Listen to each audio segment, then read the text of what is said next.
Okay, this is as far as I could go using both the knife grinder, the Burr King machine, and the French wheel.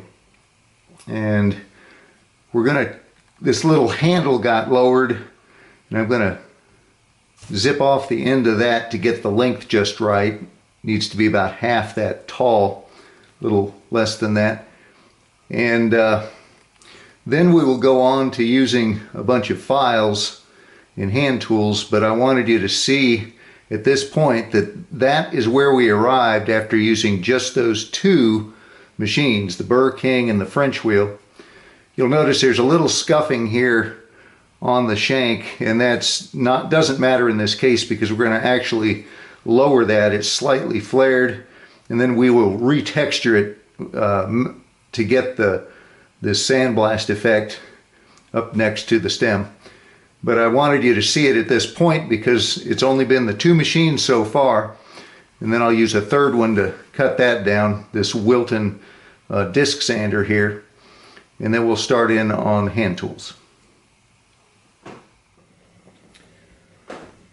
Okay then, time for hand tools, files. Specifically, to prepare for that step, I've done two things. One, well, at the end of the last one, I said I was going to shorten this chunk that we used as a handle. That's been brought down to about half its previous thickness. And then I found the slot again, but to make it easier for you guys to see, I just took a blunt pencil and went through the slot there so you can see that it does line up with it.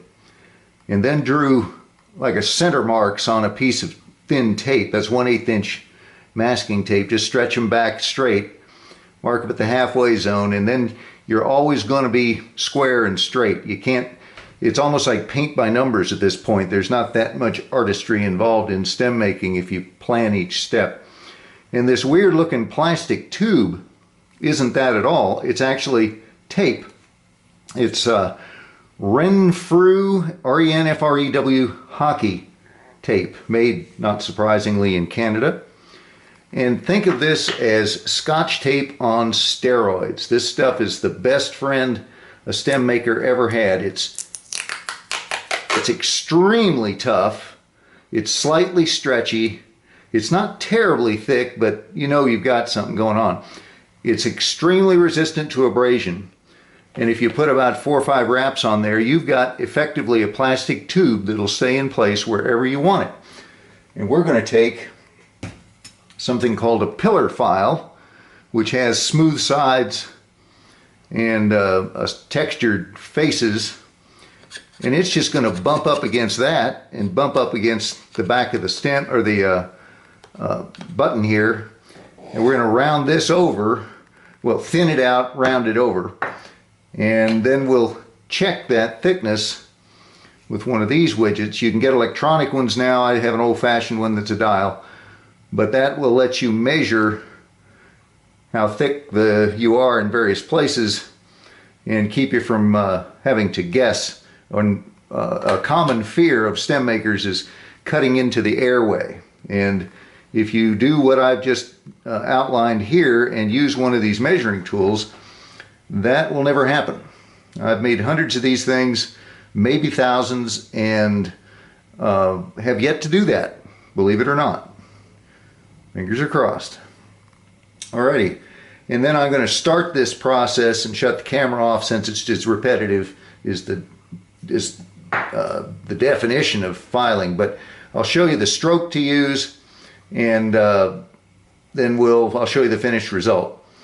Now, files aren't meant to be scrubbed back and forth like you see people do. Well, sandpaper will do that, but you're much better off when you're using a file.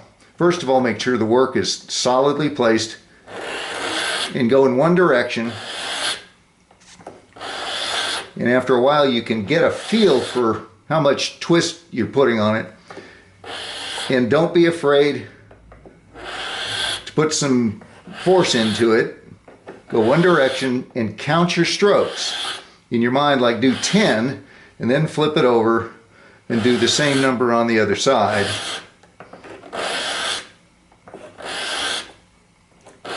And you notice I'm moving my entire body. It's not just my arm. That'll get you kind of at an angle. You want to actually get some body English going, and you can roll it over a little bit because no stem is actually completely flat. Even the ones that look like they are actually have a little radius to them. And then just work your way down, and you never have to worry about chewing up this little ramp thing that you've created with a slip. One slip and you would take a huge gouge out of that, and you know what I said before is there's no going back on material removal mistakes. You can't put it back. So that's just like a safety belt in a car. If you have a wreck, it'll keep you from being hurt. So that's it. I'm going to go ahead and finish out the blade portion and then show you how we'll blend that into here. Get the button shaped. We need to still put a white dot in this thing. There's a bit more work to go, but you can see now it's starting to come into shape pretty cleanly, and there's really no mystery to it. It's just doing the right stuff in the right sequence with the right tools. Alrighty. Okay, we're pretty much done with the thinning of the blade action. I left all the rubber dust here, everything took place in this station, and here's a selection of the tools that I used. I used 5 pillar files. You could get by with less, but I find it convenient to just be able to grab what I need. It speeds things up a little bit, but they're a number 1 and a 00 of these large ones, which I believe are 8 inches working surface. Then what they call a demi pillar, which is half that size, a 00 and a 2. And then for the edges, I used a little 0 that's about a 1/4 inch wide. Touched it up with one of these guys just to kind of see what was what. Use this caliper that I showed you in the previous segment to double check. Now we're down to 0.061 or 62, which is about where you want to be at this point. We're going to end up around 0.055, or I'm sorry, 155, yeah, 155. But you want to leave a little meat on there because we're going to use sandpaper and stuff later. Also, it occurred to me, you might wonder why the rubber dust from this rod stock is jet black when normally it's kind of a rusty color. And that's because it's a special formulation known as Super Black, put out by, I think it's SEM. And I find it looks, it shines beautifully, and it's got a very antique-y vibe to it. When you use it on these older pipes, it seems to give a more convincing, when the light's on it just right. I like it anyway. Makes for a bit of a mess in the meantime, but it's no big deal. Okay. Now you can probably see that we now have a fairly dramatic step right here. And that's where the tube of tape was, and that kept us from slipping on that. Now what we're going to do for the next step is recut that scooped out portion. And the way to do that is to wrap tape around what you just cut from that sharp edge out to however wide the tape is as a protective measure, and one wrap will do it. Use this same hockey tape. They call the small stuff magic tape. This is the magic tape. Trust me, when you get a hold of this, it'll change your life. Renfrew hockey tape, made in Canada. You get it on Amazon. And then make another wrap of tape right at the peak here, so that if you slip this direction, you won't take a chunk, or it's not as big of a one, out of that edge, because that's a delicate little guy there, and if you screw that up, it looks terrible, and it's very difficult to set it right. So I'm going to shut the camera off, tape this thing up. You don't need to see me doing that, and then show you the tools used, and we'll keep her going. Okay, we're taped up. One way to think of this is kind of like those scenes that people have seen from surgical theaters for humans, where they've got the the dress or the cloths and so forth around all over the patient, except for that little area that they want to do the operation on. And it's kind of like that, not for the same reason, but it's a good way to keep it in mind. Is you want to just focus your work on wherever it is and protect the work you've already done, or whatever the reason is, as a guide maybe. But I use this tape all the time, along with, earlier we're talking about the different widths of masking tape as guidelines. You betcha. I can do this by eye now after a very long time, but I sure couldn't in the beginning. And I still use it because it prevents mistakes. It'll catch you if you're daydreaming or something. It'll stop you from going too far or going off kilter somehow. So I still use masking tape guidelines when I make stems. Now this one down here is about 4 or 5 layers because we kind of want a little of that tube action to block the files from skidding. And then this is to protect what we just got here. The last thing you want is to get this beautiful looking.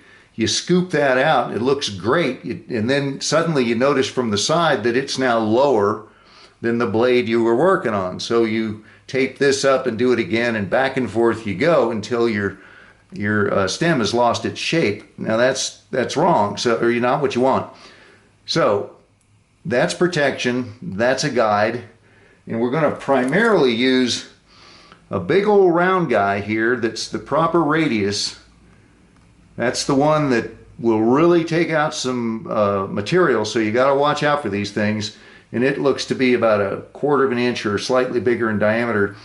And you're going to need a file for each of these, each brand of pipe that you make these stems for, because cutting your own radius is very difficult. It's far easier if you've got a tool that's the right size already.